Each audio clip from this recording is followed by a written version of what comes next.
Mas nesse bloco, a gente compartilha aqui de conhecimento com vocês. E hoje tem informação muito importante. Me chamou a atenção o número de telespectadoras se manifestando, afirmando que estão com colesterol alto ruim lá em cima, triglicérides, levaram o puxão de orelha do médico. Como reverter isso e como a gente consegue manter tudo equilibrado no nosso organismo? A alimentação é fundamental, por isso, a Adriana Passos está aqui conosco, nutricionista, colaboradora aí do Mulher.com e da nossa emissora. Seja bem-vinda mais uma vez, Dri. Obrigada, Tati. É um prazer estar aqui. Obrigada pelo convite mais uma vez. Quando a gente fala de colesterol, né, e triglicérides, obrigatoriamente a gente tem que falar de alguns alimentos. É verdade. A alimentação tem um papel importante, né, na prevenção, né, desse distúrbio. E também quando aí você já tem uma alteração, né, do colesterol, do triglicéridos, a alimentação tem como auxiliar, né, a manter esses níveis mais normais. Quais são os principais vilões, Dri, se a gente pudesse destacar e pontuar, pensando em colesterol alto? Tá. O colesterol a gente sempre associa com gordura, né? E aí a gente tem que lembrar da gordura animal.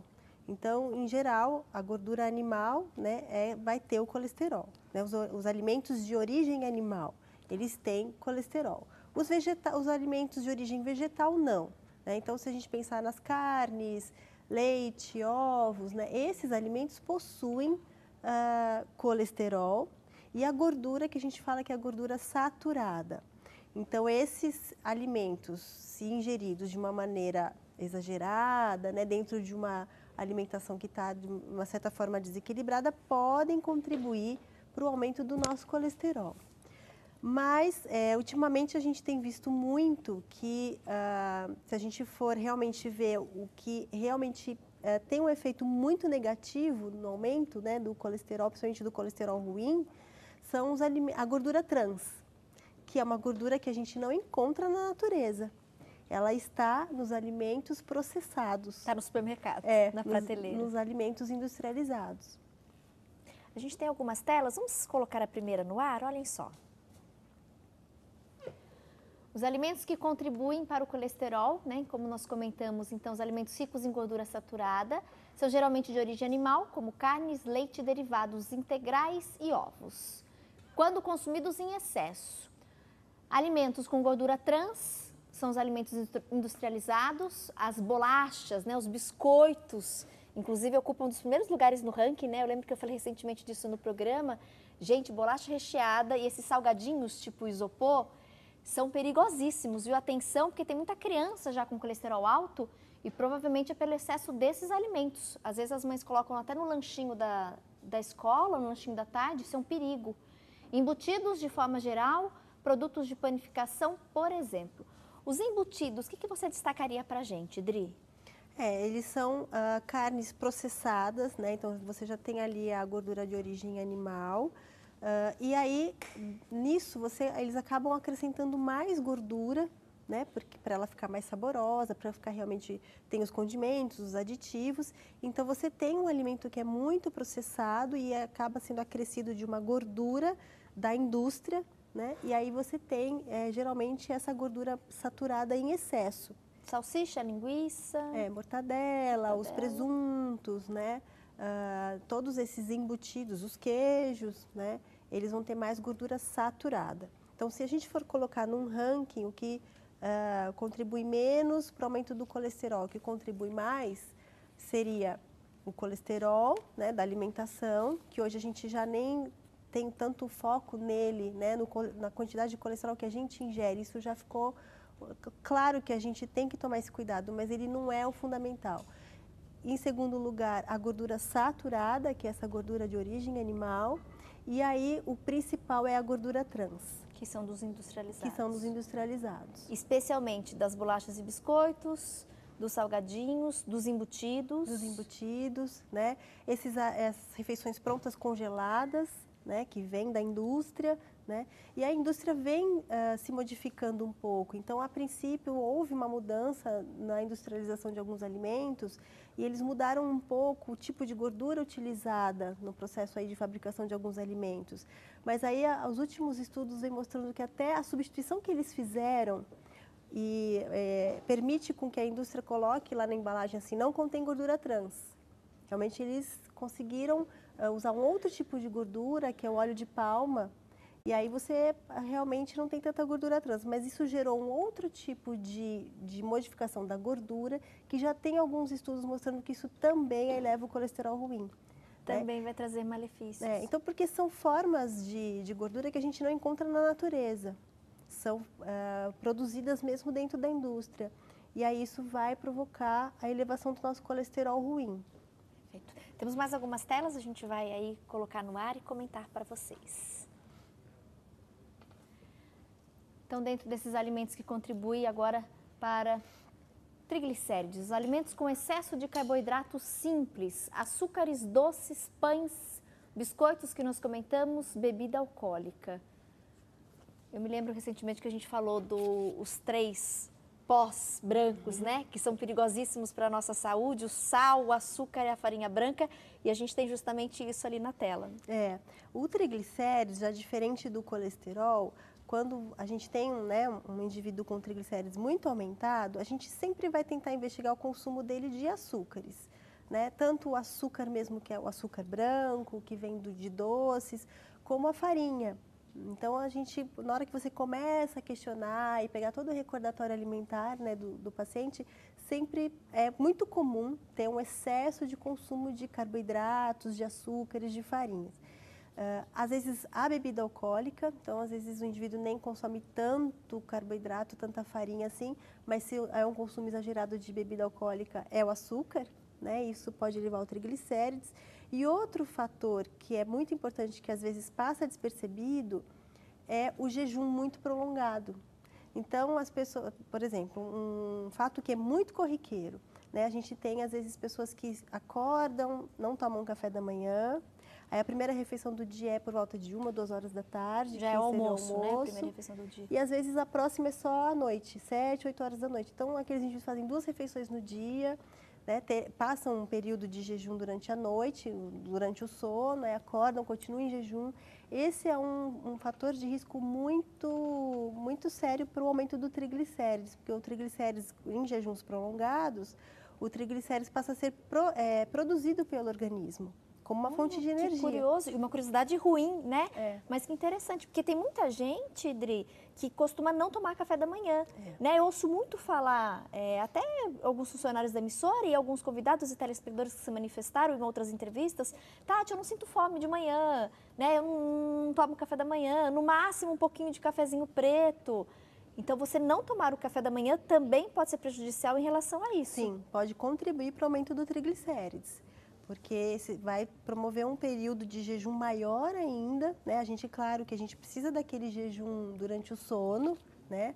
Ele é fisiológico para recuperação, enfim, para funções fisiológicas normais do organismo, mas a partir do momento em que a gente começa a ter atividades ao longo do dia, ao acordar, ao se manter ativo, trabalhando, estudando, né? A gente precisa de energia.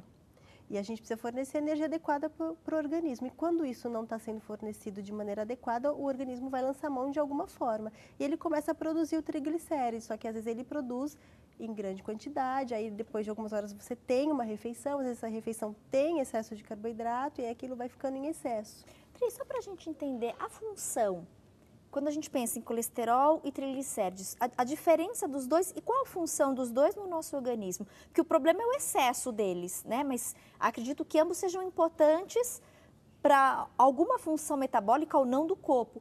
Qual é a importância dele? O que eles fazem no nosso organismo, colesterol e triglicérides? Todo mundo que já fez um exame de colesterol, de triglicérides, vê lá que existem os valores saudáveis, né? A gente não pode zerar o colesterol e o triglicérides, né? O colesterol, ele é um precursor de hormônios. Então, na função normal do organismo, ele é como se fosse a matéria-prima para formar hormônios no nosso organismo. Então, a gente precisa do colesterol. E o triglicérides, ele é uma moedinha de energia, né? Então, a gente precisa do triglicérides para ter energia. Ele é a nossa primeira fonte ali de gasto de energia. Então, dentro de níveis normais, níveis saudáveis, a gente precisa deles, né? O problema é quando está em excesso, que aí a gente vai ter o problema da aterosclerose, né? O triglicérides muito elevado, ele pode trazer um problema pancreático, né? Muito grave. E em casos de desnutrição, indo para o outro lado, a gente tem indivíduos, às vezes, com triglicérides e colesterol muito baixos, mas aí são casos de desnutrição gravíssimos.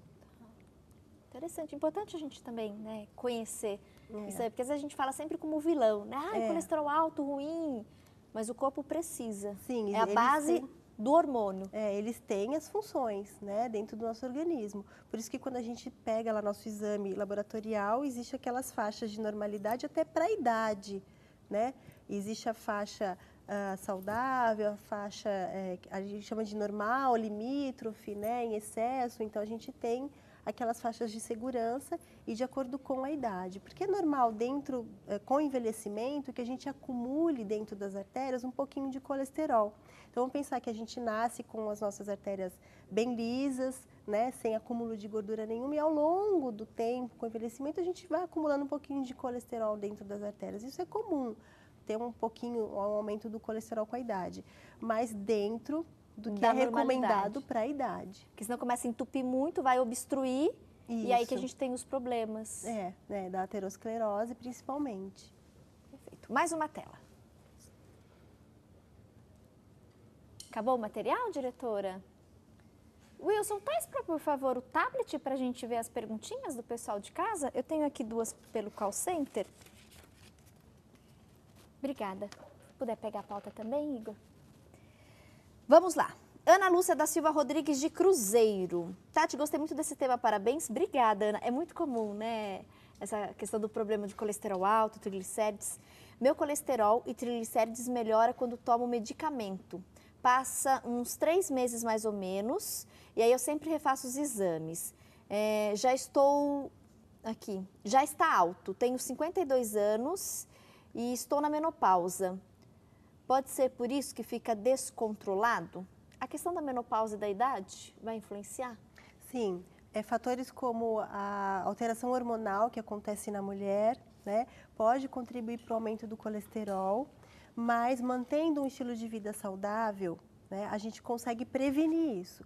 Então, hoje, toda recomendação começa, em primeiro lugar, com mudança de estilo de vida, né? Então, se você tem uma predisposição, né, a ter o colesterol elevado ou triglicérides, ou se você tem uma história familiar, né, então parentes de primeiro grau como pai, mãe, irmãos, que tem também a dislipidemia, né, que a gente fala, colesterol alterado, triglicérides, então você precisa ter obrigatoriamente um estilo de vida saudável para prevenir, né, essa doença.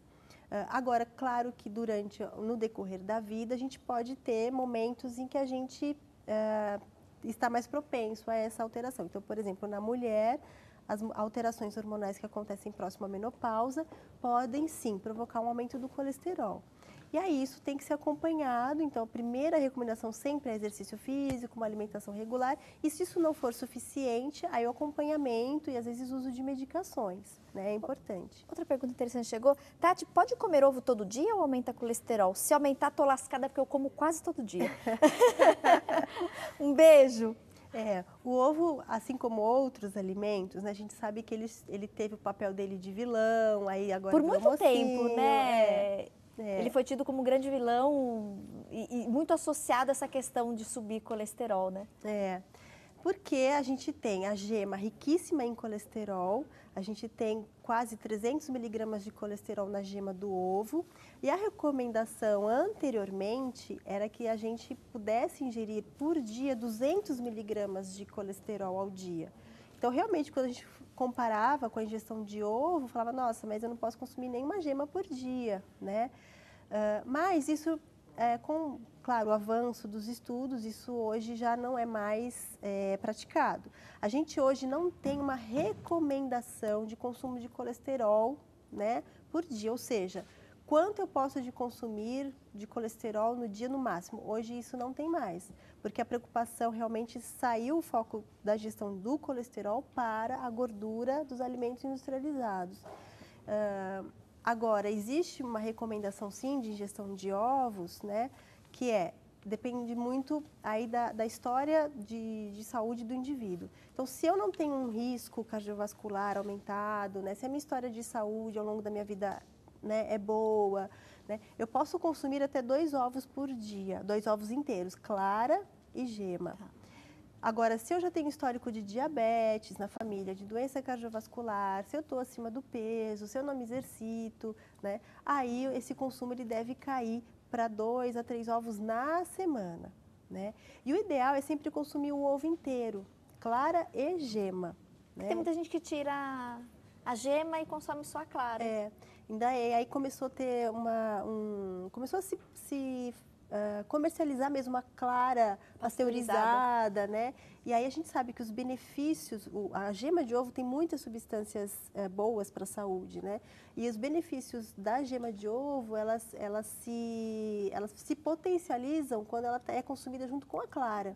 Então, a ideia é consumir clara e gema. Você sabe que o meu oftalmologista, Adri, eu já fiz até uma cirurgia, e ele falou assim, Tati, nunca jogue fora a gema do ovo, porque a gema do ovo é o único alimento que tem uma substância, que agora eu não vou me lembrar o nome, que traz benefícios para a visão, para a saúde dos olhos. E ele falou assim, não jogue fora, sempre que você puder, consuma ovo, e a gema especialmente tem substâncias que para a visão, né, para a saúde do olho é fundamental. Provavelmente ele estava falando da colina. Esse mesmo. Essa mesmo. Que ela ajuda muito nessa prevenção de doenças oculares, enfim. Só que para ela ser transportada, você precisa da proteína. E a proteína está na clara. Né? Por isso o consumo da clara e gema. Eu sou fã de ômega 3, eu sempre falo aqui, né, Adri? Eu consumo há muitos anos. E a Lidiane também participou aqui pelo Instagram. Beijo, viu? A Lidiane faz trabalhos lindos em biscuit. Olha que graça. Eu vou até mostrar aqui para olha que lindo o trabalho dela. Olha, Lidiane, parabéns. Parabéns. Que arteira, hein? Olha que graça. Parabéns pelos artesanatos aqui em biscuit. Acabei de ver seu perfil. E a Lidiane comentou, Tati, e quando o colesterol bom também está alto, o que fazer? E ela comentou, os ômega 3 posso continuar consumindo? O colesterol bom alto, ele é um fator protetor. Né? Então, a gente tem o colesterol ruim, que é o LDL, e o bom, falando popularmente, né, que é o HDL. O HDL alto, ele protege, né, as nossas artérias, porque o colesterol bom é como se ele funcionasse como uma vassoura mesmo, né, que passando pelas nossas artérias, ele vai retirando o colesterol ruim, ele faz como se fosse uma limpeza nas artérias. Então, quanto maior, melhor. Mas precisa também de acompanhamento médico, porque não é só quanto maior, melhor. Existe também um limite, né? Mas o colesterol bom alto, acima, perto de 60, o HDL, é muito bom. Para aumentar o colesterol bom, exercício físico, né, é o fundamental. Existem algumas medicações, mas a atividade física é o que mais contribui para o aumento do HDL. Agora, o ômega 3, ele é muito difundido, ele tem muitas funções para a saúde, né, extremamente positivos do ômega 3, porém ele tem que ser muito bem indicado, né?